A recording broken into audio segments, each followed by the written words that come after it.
جرأت کا نام ہے دیوبند والی، علی مقام ہے دیوبند۔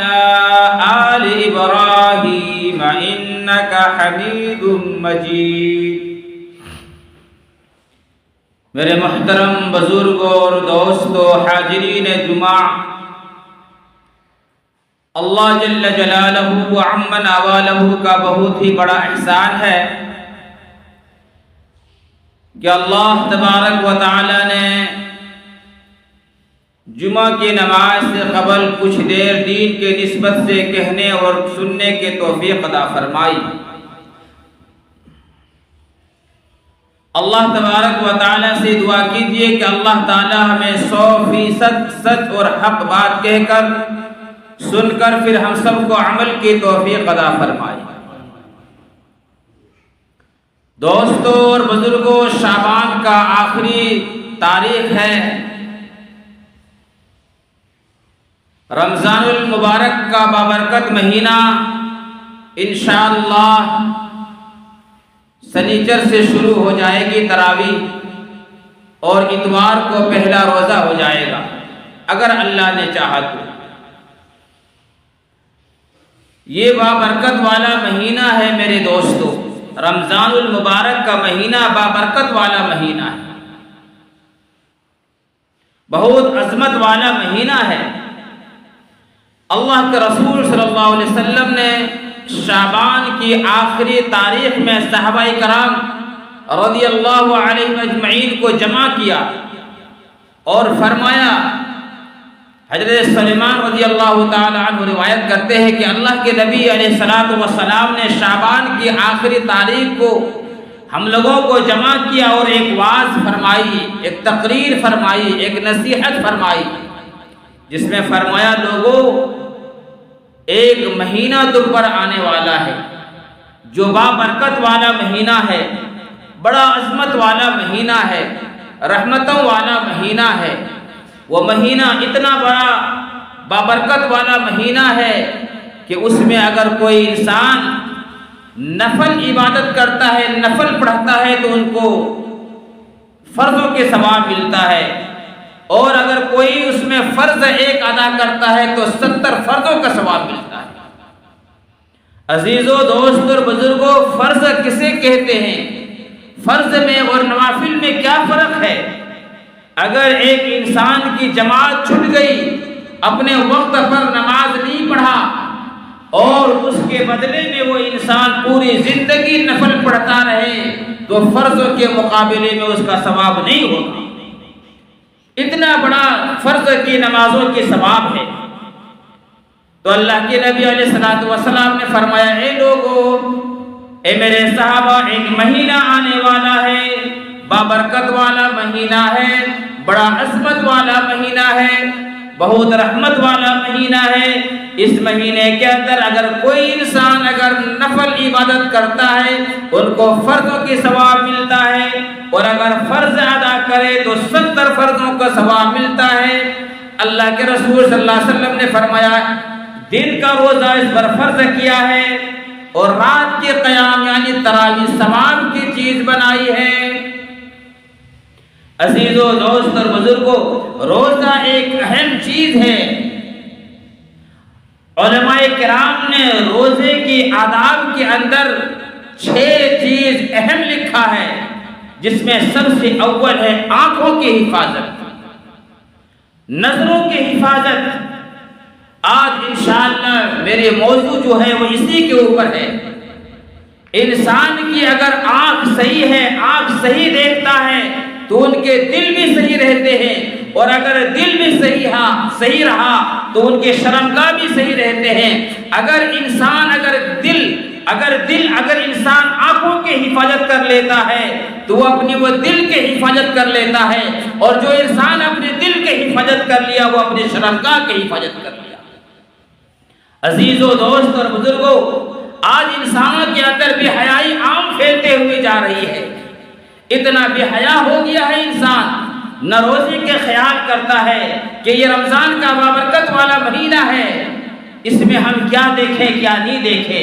جب سے یہ ٹی وی کا، یہ موبائلوں کا دور آ گیا ہے، ایسے سے بے حیا دنیا کے اندر پیدا ہو گیا میرے دوستو، اللہ تبارک و تعالیٰ کبھی عبرت کے لیے، اللہ تبارک و تعالیٰ کبھی دکھانے کے لیے کسی کے اوپر عذاب بھیج دیتا ہے۔ عزیز دوستو، اسی طرح کتابوں کے اندر لکھا ہے کہ رمضان المبارک کا مہینہ تھا، رمضان المبارک کا مہینہ تھا، ایک عورت نے افطاری کرانے کے لیے اپنے گھر کے اندر روزے داروں کی دعوت کی۔ عزیز دوستو، آنکھوں کی حفاظت نہ کرنے سے کتنی بڑی نقصان ہے وہ میں آپ کے سامنے رکھتا ہوں۔ عزیزو دوستو اور بزرگوں، جب افطاری کا وقت ہوا، شام ہو رہی تھی، عصر کے بعد اس کی ماں نے ایک لڑکی کو، اپنے بیٹی کو کہا کہ بیٹی آ جاؤ مل کر افطاری تیار کریں گے، آج ہم نے محلے والے کے روزے داروں کی دعوت دی ہوں، آج وہ آئیں گے ہمارے گھر میں افطاری کریں گے۔ لیکن میرے دوستو، اس کے بیٹی نے صاف جواب دے دیا کہ ماں، میں آپ کے سامان میں، آپ کی خدمت میں، آپ کے پکوان میں ہاتھ نہیں بڑھا سکتی ہوں، آج میرا ٹی وی کے اندر ایک خاص پروگرام آ رہا ہے، ٹی وی کے اندر خاص پروگرام آ رہا ہے، میں اس کو دیکھوں گی۔ وہ لڑکی بھی روزے دار تھی میرے عزیز دوستو، ذرا دھیان سے اس واقعہ کو سنو۔ ماں کہتی رہی کہ بیٹی آ جاؤ، وقت بہت کم ہے، مہمان گھر پر آئیں گے، کھانا پکانا ہے، افطاری کرانا ہے۔ لیکن اس کی ماں کی ایک بات بھی بیٹی نے نہیں سنی، اور عزیز دوستو، اس کے بیٹی نے سوچا کہ اگر میں یہاں نیچے رہوں گی تو بار بار میری ماں آواز لگائے گی اور مجھے پروگرام دیکھنے میں، ٹی وی دیکھنے میں ڈسٹرب کریں گے، اس لیے ٹی وی اٹھا کر اوپر کمرے کے اندر وہ چلی جاتی ہے اور اندر سے دروازہ بند کر دیتی ہے، اور اس کی ماں پکوان میں لگ گئی، اس کی ماں افطاری تیار کرنے میں لگ گئی۔ اتنے میں دوست اور بزرگوں، افطاری کا وقت ہو گیا، لوگ اس کے گھر کے اندر مہمان آنے لگے۔ پھر اس کی ماں آواز دیتی ہے کہ بیٹی آ جاؤ، اذان ہونے والی ہے، آ جاؤ مل کر افطاری کریں گے، لیکن کوئی آواز نہیں دیا۔ یہاں تک میرے عزیز دوستو اذان ہو گئی، لوگ افطاری کرنے لگے، اس کی ماں اوپر جاتی ہے اور دروازے پر دستک دیتی ہے کہ بیٹی اب تو آ جاؤ، اذان ہو گئی ہے، اذان ہو رہی ہے، اب تو یہ پروگرام کو چھوڑ دو، آ جاؤ افطاری کر لے۔ لیکن میرے نوجوانوں کو وہاں سے کوئی آواز نہیں آ رہی ہے، اندر سے کوئی آواز نہیں آ رہی ہے۔ اس کی ماں سوچتی ہے آخر کیا بات ہے، کیوں نہیں آواز آ رہی ہے۔ پھر اس کی ماں نے اس بیٹی کا، اس کے اپنے بھائی کو بلایا، اس کے باپ کو بلایا کہ دیکھو تو دروازہ نہیں کھول رہی ہے۔ اور میرے دوستو عزیزان ملت، جب اس کے باپ نے بھی دروازے پر دستک دی لیکن بیٹی دروازہ نہیں کھولتی، اس کے بھائی نے بھی دروازے پر دستک دی لیکن دروازہ نہیں کھلتا، آخر کر اس کے دروازے کو توڑ دیا گیا۔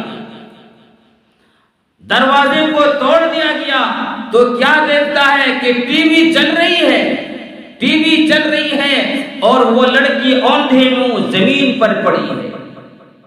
ٹی وی چل رہی ہے اور وہ لڑکی اوندھے منہ زمین پر پڑی ہے۔ جب اس کو ہاتھ لگا کر دیکھا تو لڑکی مر چکی تھی، لڑکی مر چکی تھی۔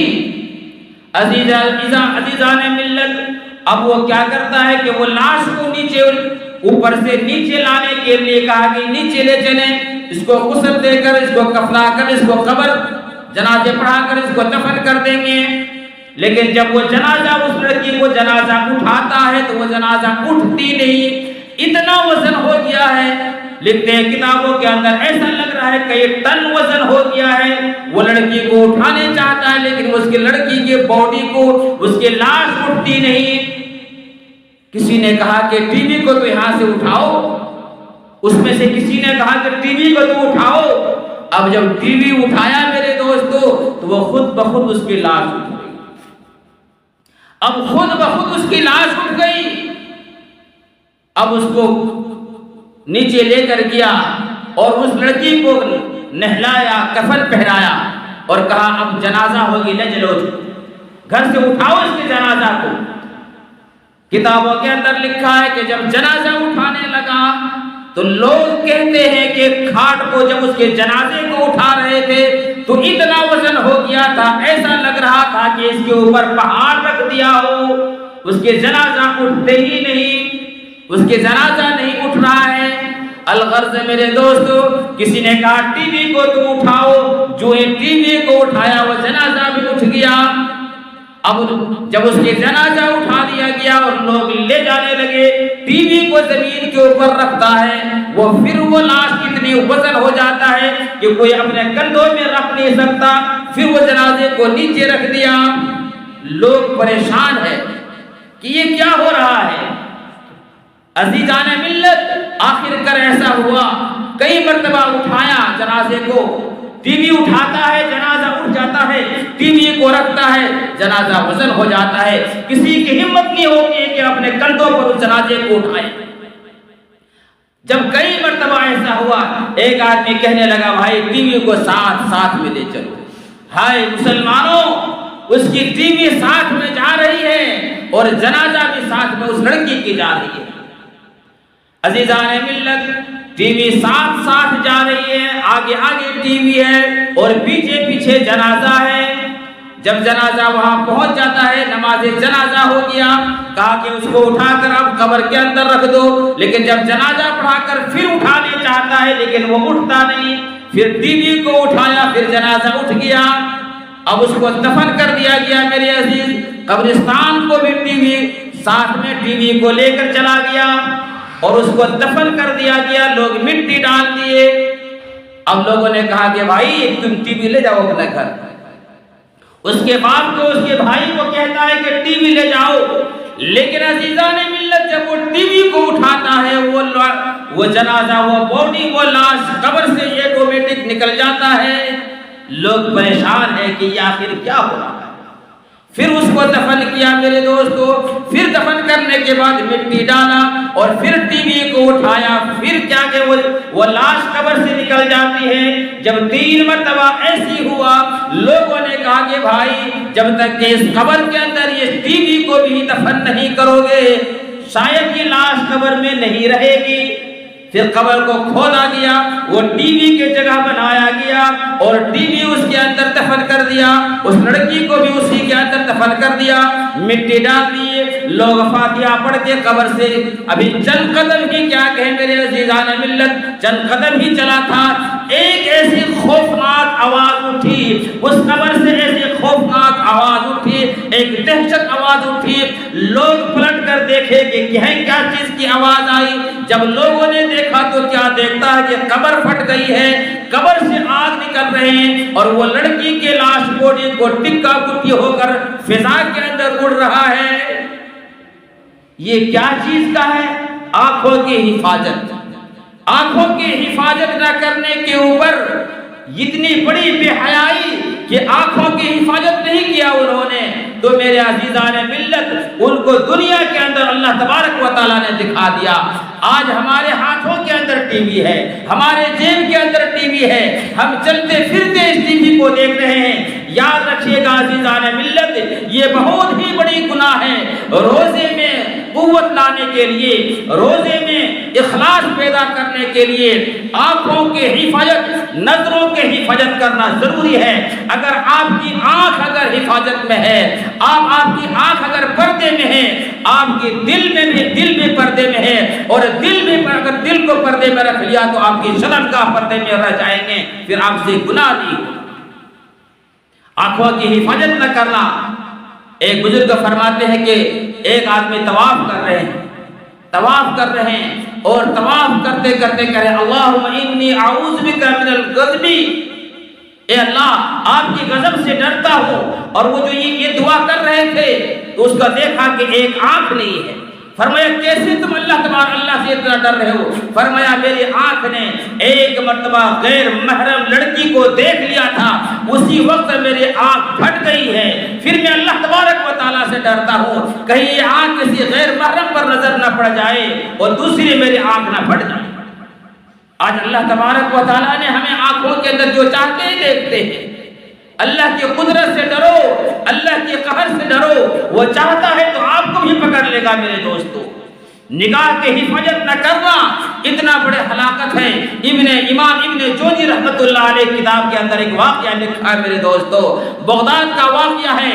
40 سال تک ایک مؤذن جو بغداد کے اندر اذان دیتا تھا، 40 سال تک اذان دیا، جس کا نام صالح لکھا ہے، صالح لکھا ہے۔ ایک دن ایسا ہوا کہ مسجد کے ممبر پر مینار پر چڑھتا ہے اذان دینے کے لیے۔ جب مسجد کے چھت کے اوپر چڑھتا ہے اذان دینے کے لیے، جب جو ہے اذان دینے لگا تو میرے دوستو اس کو ایک لڑکی، ایک اس کے بغل کے اندر، مسجد کے بغل کے اندر ایک عیسائی کا مکان تھا، اس کے اندر ایک خوبصورت لڑکی تھی، اس پر نظر پڑ گئی۔ 40 سال تک اذان دیا میرے دوستو، اس کے جب اس لڑکی کے اوپر نظر پڑ گیا تو انہوں نے اذان دینے کے بعد سیدھے اس کے دروازے پر دستک دیا، اور وہ مؤذن اتنا مشہور تھا کہ اتنا اس کی نیکی اور وہ اللہ والے اور اس کے اخلاق سب کے بارے میں پورے بغداد کے اندر مشہور تھا۔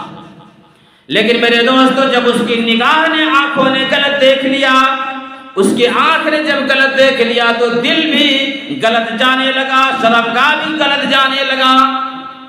وہاں سے مسجد سے اذان دے کر وہ نیچے اترتا ہے اور سیدھے وہ عیسائی کے گھر پہ جا کے دروازے پر دستک دیتا ہے۔